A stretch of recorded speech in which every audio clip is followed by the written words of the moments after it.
అందరికీ శుభాభినందనలు. మకర రాశి ఈ జూన్ 2026లోకి అడుగుపెట్టేశాము. ఈ 2026 మకర రాశి వారికి ఫలితాలేంటో చూద్దాం. ముందుగా మకర రాశి వారి లక్షణాల గురించి మాట్లాడుకుంటే, అసలు ఈ నెలలో పరిస్థితులు ఎలా ఎదుర్కొంటారు అంటే, మకర రాశి వారికి పుట్టుకతోనే ఒక ఫైటర్స్ అని చెప్పచ్చు. అంటే పోరాట పటిమ, కష్టపడటం వీరికి వెన్నతో పెట్టిన విద్య. మకర రాశికి అతిపెద్ద కర్మకారకుడైన శని భగవానుడు కాబట్టి, ఈ రాశివారు ఏ పని చేసినా అందులో ఒక క్రమశిక్షణ, ఒక పద్ధతి, ఒక న్యాయము, ఒక కష్టంతో కూడిన ఫలితం ఉంటుంది. మకర రాశి వారి గాల్లో మేడలు కట్టడం అస్సలు ఉండదు. నేల మీద నిలబడి వాస్తవాలు మాట్లాడుకుంటూ ప్రాక్టికల్గా ఆలోచించే తత్వం వీరిది. కొంచెం పైకి సీరియస్గా ఉన్నా లోపల అత్యంత సున్నితమైన మనస్సు, కుటుంబం పట్ల విపరీతమైన ప్రేమ, తన ప్రేమను మాటల్లో కాకుండా చేతల్లో చూపించే అరుదైన వ్యక్తులు మకర రాశి వారు. ఎన్నో అవరోధాలు ఎదురైనా, ఎన్నోసార్లు కింద పడినా మళ్ళీ పైకి లేచేటువంటి లక్షణం. ఎవరి మీద ఆధారపడకుండా స్వయం కృషితో కావాలనే తపన నిజంగా వీళ్ళకి అభినందనీయం. మీకు స్నేహితులు తక్కువ ఉండొచ్చు, కానీ ఉన్న కొద్దిపాటి మందితో ప్రాణాలు ఇచ్చేంత స్నేహం చేసే భావం మీలో ఉంది. బాధ్యతలు స్వీకరించడంలో మీకు మీరే సాటి. ఎవరైనా ఒక పని అప్పగిస్తే అది సూటిగా 100% పర్ఫెక్ట్గా చేయే లక్షణం మీలో ఉంటుంది.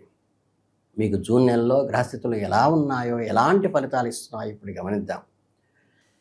గ్రహ సంచారాన్ని చూస్తే, ప్రధాన గ్రహాలైన రాహువు మీ 2వ ఇంట్లో ధన కుటుంబ స్థానంలోను, కేతువు 8వ ఇంట్లో ఆయుష్ అకస్మాత్తు సంఘటనల స్థానంలోను, గురువు 7వ ఇంట్లో కళత్ర భాగస్వామ్య స్థానాల్లోనూ ఉన్నారు. మీ రాశ్యాధిపతి శని భగవానుడు మీకు అత్యంత యోగకారకుడై 3వ ఇంట్లో సంచరిస్తున్నాడు. ఈ గ్రహస్థితుల కలయిక వల్ల ఈ నెలలో మీకు ఒక మోస్తరు నుంచి ఒక మంచి అద్భుతమైన విజయాలను అందించే అవకాశాలు పుష్కలంగా ఉన్నాయి. ఇక 2వ ఇంట్లో రాహువు, 8వ ఇంట్లో కేతువు ఉండటం వల్ల డిస్టర్బెన్సెస్ హౌస్లో వస్తాయి. ముఖ్యంగా కుటుంబంలో నానా విధమైన బాధలు, కలతలు సంభవించేటువంటి ఆస్కారం ఉన్నది. కోర్టు వ్యవహారాలు, లీగల్వి కూడా ఎదురయ్యే సమస్య సూచన మాత్రంగా చెప్పవచ్చు. మీకు అత్యంత ఆప్తులు అనుకున్న స్నేహితుల నుండే మీకు వ్యతిరేకత ఎదురు కావచ్చు. మీకు మానసిక వేదనను మిగులుస్తుంది. అయితే కొన్ని నూతన కార్యక్రమాల్లో మీరు పాల్గొనడం వల్ల మీలో ఉత్సాహం తిరిగి పునరుద్ధరిస్తుంది. కుటుంబంలో కొన్ని శుభకార్యాల గురించి ఆలోచన చేస్తారు. కొత్తగా మొదలుపెట్టే పనులను మీ స్నేహితులు సహాయ సహకారాలు చాలా విజయవంతంగా పూర్తి చేస్తారు. ఇదంతా 3వ ఇంట్లో ఉన్న శని ప్రభావం వల్లే. శని భగవానుడు మీ కుటుంబంలో మంచి విలువలు ప్రోత్సహించి, కుటుంబంలో ప్రశాంతత నెలకొలేలా తన ఆశీస్సులు అందిస్తాడు. ముఖ్యంగా పెద్దల నిర్ణయాలు ఏవైనా ఉంటే ఈ నెలలో తీసుకోవటం కొంచెం వాయిదా వేయండి. జూన్ నెలలో మీ గ్రహాలు తొలగిపోయి అద్భుతమైన ఫలితాలు పొందటానికి మీరు చేయాల్సిన కొన్ని పవర్ఫుల్ రెమెడీస్ ఇప్పుడు చెప్తాను, చూసుకోండి. ప్రతిరోజు ఉదయం స్నానం చేసిన వెంటనే ఓం మందాయ నమః అంటే మందుడు అంటే శని, శనేశ్వరాయ నమః అని కూడా శనికి దానం చేస్తూ, శనికి తైలాభిషేకం చేస్తూ, చక్కగా శారీరక లోపం ఉన్న వాడికి భోజనం పెడితే కూడా శనిని సంతృప్తిపరిచినట్టుగా ఉంటుంది. కాబట్టి అన్నదానం చేస్తే పట్టిందల్లా బంగారమే అవుతుంది. శనివారాల్లో పద్మనాభ స్వామికి ప్రదక్షిణలు చేసి సహస్రనామ పూజలు చేయటం, పేదవారికి తీపి పదార్థాలు పంచిపెట్టడం కూడా శని సంతృప్తి చెందుతాడు. ఆదివారాల్లో మీ ఇలవేలుపు లేదా గ్రామదేవతలకు పూజ చేసి చిత్రాన్నం ప్రసాదంగా పెడితే అమ్మ అనుగ్రహం కూడా కలుగుతుంది.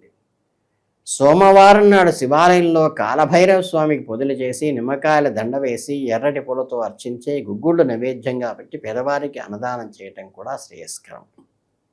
మీ వృత్తి, ఉద్యోగ, వ్యాపార విషయాల గురించి మాట్లాడుకుంటే ఈ జూన్ నెలలో మీరు ఎర్రగా తీస్తారని చెప్పవచ్చు. కెరీర్ ఒక అధిపతి అయిన శని భగవానుడు 3వ ఇంట్లో ఉండటం వల్ల మీ అఖండమైన ధైర్యాన్ని, సక్సెస్ని ఇస్తుంది. ఉద్యోగంలో మీరు చేసే కష్టానికి తగిన గుర్తింపు వస్తుంది.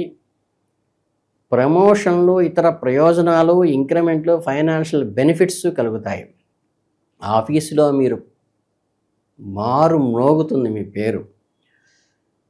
అంటే లాభాలు తటస్థంగా ఉన్న 7వ ఇంట్లో ఉన్న గురు ప్రభావం వల్ల మీకు లాభాలులో వచ్చేటువంటి క్రేజ్ ఎక్కువ ఉంటుంది. అంటే మీకు ఆశించిన టార్గెట్ కన్నా కాస్త తక్కువ స్థాయి లాభాలు వచ్చినప్పటికీ ఇన్ఫ్లుయెన్స్ విపరీతంగా పెరుగుతుంది.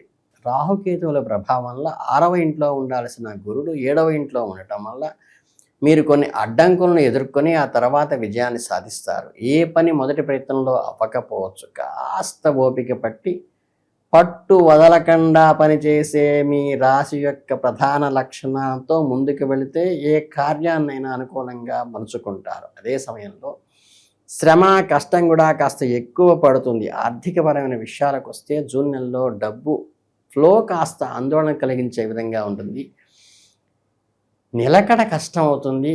ఖర్చులు విపరీతంగా పెరుగుతాయి. కుటుంబ అవసరాలు బాధ్యతలు కొంచెం బర్డెన్ అయినట్టుగా అనిపిస్తాయి. దీనివల్ల మీ అవసరాలు తీర్చుకోవడానికి చేతిలో ఉన్న డబ్బులు సరిపోక బయట అప్పులు చేయవలసిన పరిస్థితి కూడా ఉంది. ఇలా రుణాలు చేయటం వల్ల మీ మీద ఒక పెద్ద ఆర్థిక భారం పడే అవకాశం ఉన్నది. మీరు మరీ టెన్షన్ పడిపోకండి. ఎందుకంటే 3వ ఇంట్లో ఉన్న శని భగవానుడు మిమ్మల్ని ఆర్థిక కష్టాల నుండి గట్టెక్కించడానికి తన వంతు ప్రయత్నం చేస్తాడు. ఆర్థికంగా మిమ్మల్ని ముందుకు నడిపించడానికి, మరింత డబ్బు కూడబెట్టుకోవడానికి అదృష్టాన్ని శని మీకు ప్రసాదిస్తాడు. కాబట్టి ఒక పక్క ఖర్చులు పెరుగుతూ ఫైనాన్షియల్ బర్డెన్స్ పెరిగినప్పటికీ కూడా ఈ నెలలో కాస్త ఎక్కువగా ఉన్నప్పటికీ ప్లాన్ చేసుకుని పర్ఫెక్ట్గా నిబద్ధతో క్రమశిక్షణగా మెలిగితే ఈ ఆర్థిక భారం నుంచి బయటపడవచ్చు.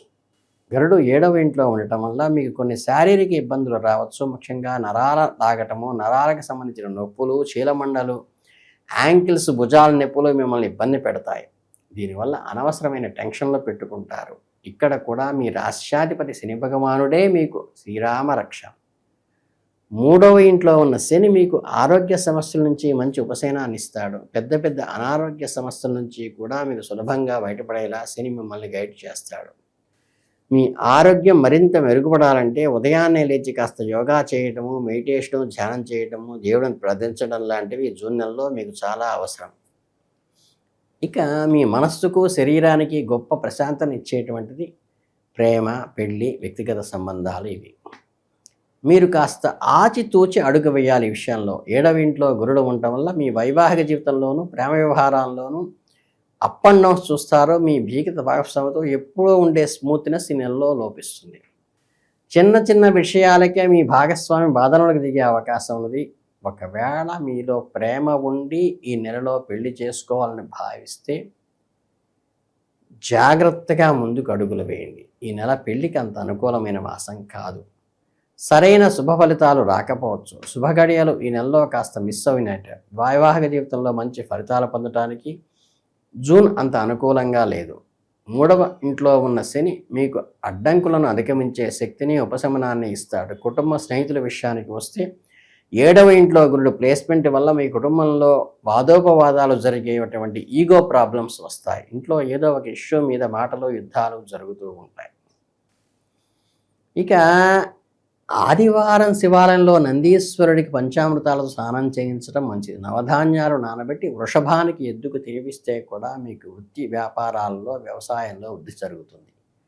శనివారం నాడు వెంకటేశ్వర స్వామిని ఆరాధించడం కూడా మీకు ఎంతో మేలు చేస్తుంది. శనిదోష నివారణ చేస్తుంది. శుక్రవారం రోజు లక్ష్మీదేవి తామరపూలతో పూజిస్తే మీకు అష్టైశ్వర్యాలు సిద్ధిస్తాయి. గురువారం నాడు గురుగ్రహాన్ని ప్రదక్షిణ చేసి పూలతో పూజించి నామార్చన చేసి శనగలు నైవేద్యంగా పెట్టడం వల్ల, ప్రసాదం పెట్టడం వల్ల కూడా చాలా మంచి జరుగుతుంది. ఇక మిగిలిన శుక్రవారం నాడు గోమాతను ఆవి ఇంటికి సింహద్వారం దగ్గరికి వచ్చినప్పుడు ప్రదక్షిణ చేసి బెల్లం, తవుడు నానబెట్టిన నవధాన్యాలు తినిపిస్తే మీకు వివిధ శుభం కలుగుతుంది. గోవుకు ఎప్పుడో నవధాన్యాలు పెట్టేటప్పుడు కొద్దిగానే పెట్టాలి. సోలం బాతులు, సేరింబాతులు పెట్టకూడదు. దానం ఇచ్చేటప్పుడు మాత్రమే చేయాలి. గోవుకు బయట కొద్దిగా పెట్టి అది గ్రాసం ఇవ్వాలి.